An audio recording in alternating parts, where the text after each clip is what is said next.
ახლა ჩვენ ლუნდის უნივერსიტეტის პროფესორი ზაალ კოკაია უნდა ჩაგვერთოს, უნდა ვისაუბროთ იშვიათ დაავადებებთან დაკავშირებით და იმასთან დაკავშირებით რა პოლიტიკა უნდა არსებობდეს ამ მიმართულებით ქვეყნებში. მოგესალმებით ბატონო ზაალ, უმესმალოა რომ ხართ ჩვენთან ერთად. ძალიან საინტერესო იქნება დარწმუნებული თქვენთან საუბარი ამ კუთხით.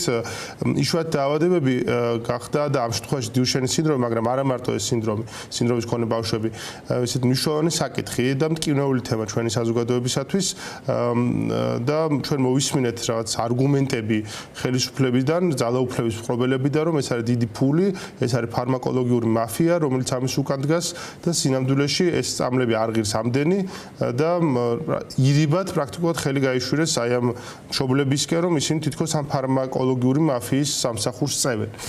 ძალიან უსიამოვნო და უხერხული იყო რბილი სიტყვები რომ გამოვიყენოთ ეს ყველაფერი.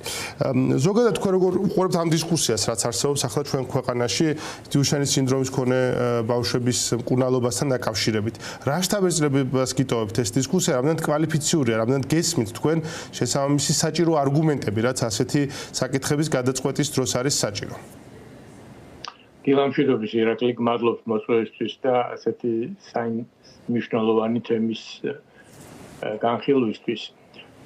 მე ექიმი არ ვარ, მე მკვლევარი ვარ და მე შემიძლია მხოლოდ იმაზე ვისაუბრო, თუ ეს პრეპარატები, რომლებიც განსაკუთრებით გენური თერაპიის პრეპარატი, რომელზეც ლაპარაკი არის, თუ არ ვხვდები ეს იყო ელივიდის სარეპტას პრეპარატი, რომელიც ძალიან ძვირია და რომელზეც იყო ნათქვამი, რომ ეს თითქოს და ფარმაკოლოგიური მაფიის გამო არის, რომ ერთი ინიექცია, ერთჯერადი ინიექცია ეს პრეპარატი, სადაც 3 მილიონამდე ჯდება $. და მხოლოდ ერთხელ მოიხმარება, მაგრამ ეს რომ გავიგოთ, ალბათ უნდა ზუსტად განმარტოთ, თუ რატომ არის ეს პრეპარატი ესეთი ძვირი. მე როცა სტატუსი დავწერე, ესეთი კომენტარი იყო, რომ პენიცილინით შეიქმნა და მილიონი ადამიანი გადაარჩინა, მაგრამ ესეთი ძვირი არ იყო და ამიტომ მე მგონი უნდა განმარტოთ გარკვეულწილად რა დგას ამ პრეპარატის მიღმა, როგორ ხორციელდება ეს გენური თერაპია და როგორ ხდება განვითარება. ამ კომპანიამ 10-ზე მეტი წელი, სადღაც 15 წლამდე მოანდომა ამ პრეპარატის განვითარებას და $3 მილიარდი დაიხარჯა ამაში. და ეს თავისთავად გაცილებით უფრო მეტ ხარჯებთან არის დაკავშირებული, რადგანაც ეს არის იშვიათი დაავადება. და იშვიათი დაავადების მომხმარებელი, ესე ვთქვათ, გაცილებით ნაკლებია და სპეციალური პროგრამები არსებობს სახელმწიფოების მიერ, FDA-ს და EMA-ს მხრიდან, რომელიც ეხმარება კომპანიებს ფინანსურად, რათა მათ ხელი მოკიდონ ამ იშვიათი დაავადებების წამლების განვითარებას.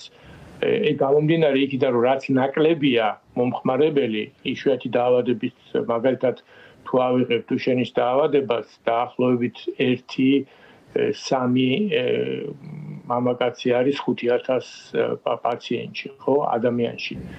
ეს ძალიან მცირე რაოდენობაა და იმისთვის, რომ კომპანიამ, რომელმაც განავითარა ეს პრეპარატი, ნახოს დაფაროს ხარჯები და ნახოს მოგება, გაცილებით ძვირად უნდა გაყიდოს იმასთან შედარებით, თუ ეს პრეპარატი ძალიან ფართო მოხმარების არის და ბევრი ხნის განმავლობაში მოიხმარება. როგორც გითხარით, ეს ერთჯერადი პრეპარატია, ანუ ერთხელ ხდება ამ გენის შეყვანა სპეციალური ვირუსებით და ეს ცალკე თემაა კიდევ რა სირთულეებთან და რა ძვირ პროცედურებთან არის დაკავშირებული.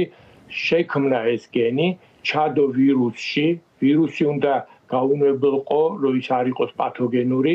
ამ ვირუსის საშუალებით ეს გენი უნდა მივიდეს კუნთის უჯრედებში და დაიწყოს შემდეგ იმ ცილის წარმოქმნა, რომლის დეფიციტიც არის ამ ტიპის პაციენტებში, დისტროფინი კერძოდ ეს ცილა. და შემდეგ უკვე ამ ცილამ დაიცვას კუნთი დაზიანებისაგან, რომელიც ახლა წარმოიქმნება. ანუ ეს ძალიან რთული პროცესია და ამის განვითარებას ათწლეულები დაჭირდა და მილიონები და მილიარდები. შესაბამისად, კომპანიამ ეს ხარჯები უნდა ამოიღოს და ბუნებრივია, რომ ეს პრეპარატი ძვირი არის და ბუნებრივია, რომ არანაირი მაფია ამის უკან არ დგას, უბრალოდ ეს არის ის დანახარჯები, რაც გაწეული არის ამ ტიპის მკურნალობის შესაქმნელად. ახლა თქვენ აღწერეთ სისტემა, ხო, თავად როგორ მუშაობს ასეთი ფარმაკოლოგიური სისტემა, ასეთ იშვიათ დაავადებებთან დაკავშირებით. როგორი არის ხოლმე სახელმწიფოს პოლიტიკა? აი, თქვენ ევროპაში ხართ ახლა, ევროპის კარგ ქვეყანაში ხართ, აქედან კი ბევრს ვედავებით ჩვენ მაგ ქვეყნებს, რომ თურმე ვუწუნებთ დემოკრატიას და ცხოვრების ხარისხს, მაგრამ მან სხვანაირად დგას საკითხი, მაგრამ თავისთავად როგორ უნდა თავისთავად დისკუსიის ასე წარმართვა, რომ ჩვენ მოვისმენთ კობახიძისგან, რომ რაღაცნაირად ეს პასუხისმგებლობა გადაიტანა საზოგადოებაზე. სხვა არაფერთან დაკავშირებით არა, ხო? დეპუტატების ხელფასებთან დაკავშირებით არა, მათ ავტომანქანებთან დაკავშირებით არა. არაფერი არ არის საზოგადოების საქმე, რომ გადაწყვიტოს და აიხარჯოს თუ არა ფული. თურმე უცებ აი ეს პასუხისმგებლობა რომ გინდათ ამდენი ფული რომ დავხარჯოთ ამ ბავშვებზე? ღირს კი ამდენი ფულის დახარჯვა ამ ბავშვებზე. პრაქტიკულად ასე დაისვა საკითხი. როგორ უყურებთ საკითხის ასე დასმას ზოგადად და დისკუსიის ასე წარმართვას?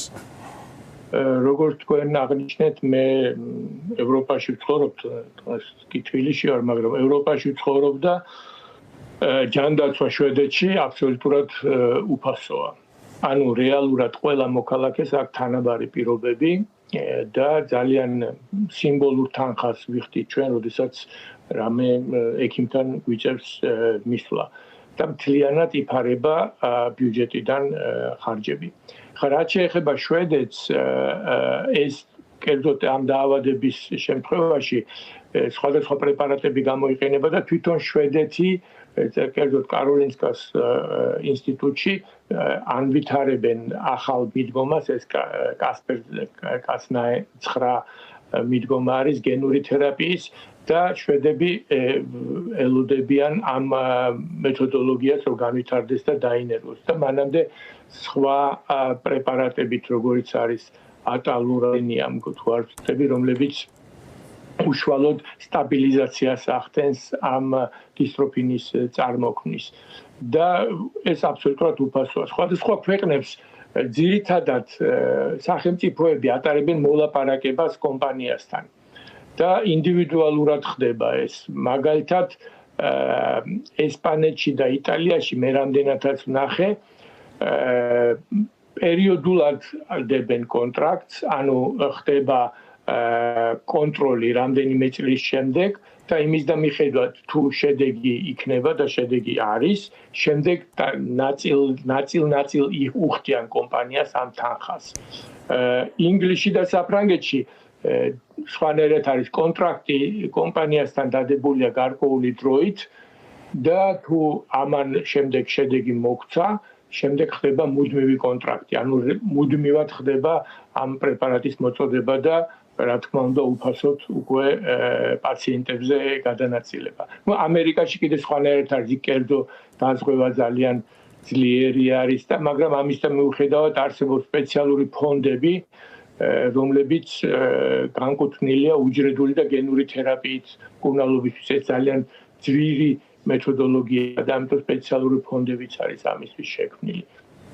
ანუ ყველა სახელმწიფო ცდილობს გამონახოს გზა, რაღაც თქმა უნდა ეს საკმაოდ ძვირი, ერთ-ერთი ყველაზე ძვირი მკურნალობა, რაც კი არსებობს სხვადასხვა პრეპარატები, მაგრამ კიდევ ერთხელ ვამბობ, თვითონ სახელმწიფო ვალდებულია იზრუნოს თავისი მოსახლეობის ჯანდაცვაზე და გამონახოს გზები კომპანიასთან მოლაპარაკებით, ფონდების შექმნით, გარკვეული გადასახადებების შეღავათებით და ასე შემდეგ, თვითონ ჰოსპიტალებთან, საავადმყოფოებთან მოლაპარაკებით, რომ არ დატოვოს ეს ბავშვები უყურადღებოთ და თუ კი არის შესაძლებლობა და ნამდვილად არის ეს შესაძლებლობა, რომ გადაავადოს მათი ამ პროგრესირება ამ დაავადების და გაახანგრიოს მათი ცხოვრება, სახელმწიფომ ყველაფერი უნდა გააკეთოს ამისთვის. ეს ერთ-ერთი ვალდებულებაა და ერთ-ერთი ძირითადი ფუნქცია სახელმწიფოსი იზრუნოს თავის მოსახლეობაზე, ჯანმრთელობაზე. ხო, ჩვენი ჯანდაცვის მოდელი იმგვარია, სადაც სივრცე ასეთ იშვიათ მოვლენებთან დაკავშირებით ნაკლებად ჩდება ეს აი ტარგეტირებულად შეიძლება რომ პასუხი გაეცეს ამას რაც სპეციალიზებული ბიუჯეტიდან გამომდინარე, რომ ძალიან უცნაური და ესეთი უშნო მოდელი გვაქვს ჯანდაცვის ამ შემთხვევაში. თუმცა ფაქტია რომ აქ მართლა პრინციპული გადაწყვეტილება მისაღებია. მაგალითად გუშინ კობახიძე ამბობდა რომ პრაქტიკულად შეცდომად გამოაცხადა, როდესაც სხვა იშვიათ იშვიათ დაავადებებზე ფული დაიხარჯა, თქვა რომ აი შედეგი არ იყო. რა თქმა უნდა ისინი ამბობენ რომ ესე იგი ჩვენ დავნებდით საზოგადოების მოთხოვნას ამ განწყობას და უაზროდ ხარჯავთ ფულს. ზოგადად როგორ ფიქრობთ, აი გადაწყვეტილების მიღების პროცესი რომ გამჭვირვალე იყოს, რა ტიპის ჩართულობა არის საჭირო მეცნიერების, კვლევრების, სპეციალისტების, ანუ რა ჩართულობით უნდა გადაიღოს? ახლა ჩვენ ვხედავთ ვინ არის ამაში ჩართული. ჩაერთო საპატრიარქო, რომელსაც შესაბამისი კომპეტენცია არ აქვს, მაგრამ მისი საქმე და მისი ფუნქცია მათ შორის არის ნუგეშიც, ხო, რაღაცნაირად გარემოს შექმნა, სადაც შედარებით უფრო მშვიდ ვითარებაში შეიძლება ამაზე საუბარი წარიმართოს. მაგრამ მეცნიერების ხმა ნაკლებად ისმის. მათ შორის ქართველი მეცნიერების ადგილზე და თქვენ თუ თვლით, რომ ეს ჩავარდნა არის დიდი ამ პროცესის მათ შორის, რომ რაღაც შესაბამის კალაპოტში არ მიდის, თუნდაც ამ საკითხის გადაწყვეტა. ჩემი აზრით აქ სადისკუსიო პრინციპში არაფერია. ის ფაქტი, რომ EMA-მ და FDA-მ დაუშვა ეს პრეპარატი, ეს ნიშნავს, რომ ეს არის უსაფრთხო და ეს არის ეფექტური. აქედან გამომდინარე, აქ დისკუსია მხოლოდ იმაზე უნდა წარიმართოს, როგორ მოხდეს ამ პრეპარატის დაფინანსება და როგორ შეირჩეს, თქვათ, რა კრიტერიუმებით უნდა ყველა პაციენტი არ დაექვემდებარება ამ კურნალობას და გარკვეული შერჩევა უნდა მოხდეს იმ კოჰორტიდან, იმ პოპულაციიდან პაციენტების, რომლისთვისაც ეს შედეგიანი იქნება. აქ პრობლემა კიდევ რაში მდგომარეობს, ირაკლი, იცით, რომ ეს არის პროგრესირებადი და აქ რაც უფრო დრო გადის, შეუქცევადი პროცესებია. ის კუნთოვანი ბოჭკოები, რომლებიც ზიანდება, მათი აღდგენა მკურნალობით არ ხდება. უბრალოდ ხდება დაცვა, რომ მეტი არ დაზიანდეს ამ პრეპარატებით. ამიტომ რაც უფრო გვიან ხდება კურნალობის დაწყება, მდგომარეობა მით უფრო რთულია და შეჩერება ხდება, გადავადება ხდება სხვადასხვა ამ დისტროფიული პროცესების. აქედან გამომდინარე, ბევრი დრო, ბევრ ბავშვს არ აქვს სადისკუსიოდ და ერთადერთი დისკუსია შეიძლება წარიმართოს იმაზე, თუ როგორ გამოინახოს ეს სახსრები და როგორ უნდა დაფინანსდეს. რომ უნდა დაფინანსდეს, მე ამაში ეჭვი არ მეპარება, მაგრამ აი როგორ და რანაირად რას მოაკლდეს.